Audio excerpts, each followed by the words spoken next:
Hi all, this is Rachel Ramey from naturallyholistically.com and Titus2homemaker.com, and I wanted to take a few minutes to talk about tongue tie. What is a tongue tie? Why does it matter? That kind of thing. And I have a little object lesson here for us. So first of all, what is a tongue tie? Well, we've probably all seen, that little piece of skin on the underside of your tongue that tethers it to the bottom of your mouth. Everybody is supposed to have that. It's called the frenulum. It's supposed to attach the tongue, but what happens when the frenulum goes too far along the tongue, or it adheres the tongue too firmly to the base of the mouth, is that the tongue is not able to lift and to move around as freely as it's designed to do. Now, a lot of people think, well, I can understand how that would cause breastfeeding latch problems maybe, but as long as my baby isn't having any trouble breastfeeding, why would this be a problem? How could it possibly be connected to some of the other things that people claim that it can be connected to? Well, it's because of a little thing called oral posture.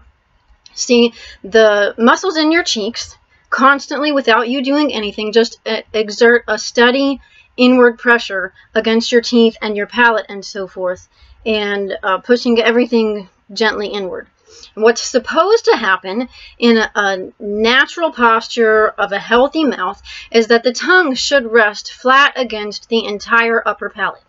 And what happens is something a little bit like this.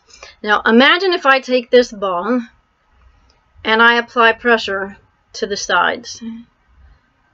You can see how over time with that pressure it begins to change shape, right? It becomes narrower, it becomes taller.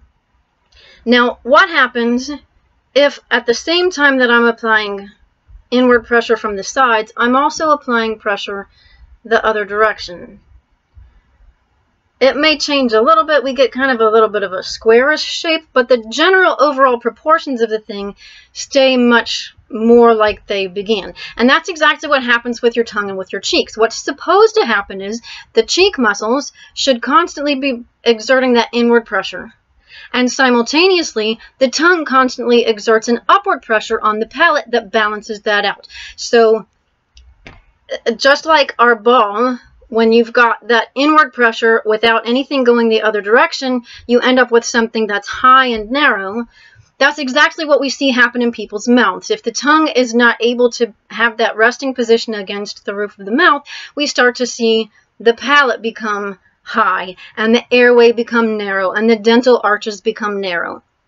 Now, a number of things can happen from that, and you may experience none of them, you may experience all of them, it could be somewhere in between, but the change of shape of the inside of the mouth and sinus area can lead to a variety of things, like it can cause airway narrowing, so you can end up with issues like sleep apnea, asthma, being told that the tonsils and adenoids are enlarged and need issues.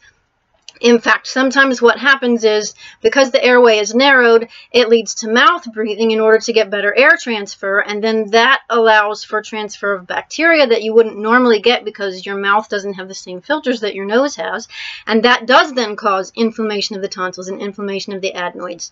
It can cause issues with ear infections because the ear canals are no longer at an optimal angle, so the ears can't drain very well. It can cause a number of feeding issues.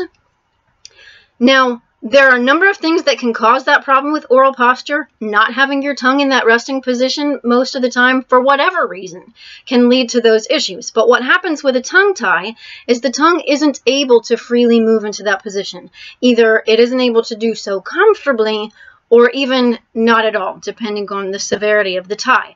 So the severity of the tongue tie is more about how functional the tongue is than what it looks like when you look into the mouth. If the tongue is able to easily, regularly, comfortably just rest in that resting position, then you don't have an issue. But if it's not able to freely remain in that position all the time, then you probably have a problem. Other digestive issues can also be caused by tongue tie for completely different reasons. The muscles throughout the entire digestive tract are all connected to one another. And peristalsis, that movement kind of like this of the digestive tract that's supposed to kind of keep things moving and churn up the food and so forth is designed to begin all the way up at the tongue. And so if the tongue muscle isn't able to move the way it's supposed to, the digestion gets thrown just a little bit off and it's a little bit confused, and maybe by the time the food gets into your stomach, your body isn't quite as ready for it as it would be if those signals were being properly started all the way up at the tongue. Of course, with breastfeeding issues, if the latch is poor, then that may be a problem.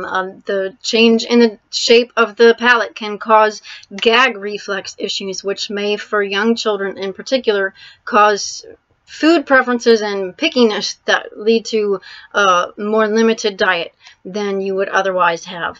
And also, between the tongue pulling at different places on the mouth than it's supposed to, as well as not having that broader dental arch, you may end up with general dental and orthodontal problems because things are just not shaped the way they're supposed to be. So that's why, just like this ball, having the tongue seems like a very small thing, but it really has a big impact on the overall shape of the face. And then that has the potential even for farther reaching things that just sound completely insane. You'd think, how could that possibly be related to that? But there are a number of very major nerves that begin somewhere in the face, near the sinus cavity, near the jaw, and so forth. And so if things are being pressured that shouldn't be, or not pressured that should be, that may make signals go all out of whack. That can cause problems with things you would think would never be related to your mouth, like ADD or similar types of symptoms.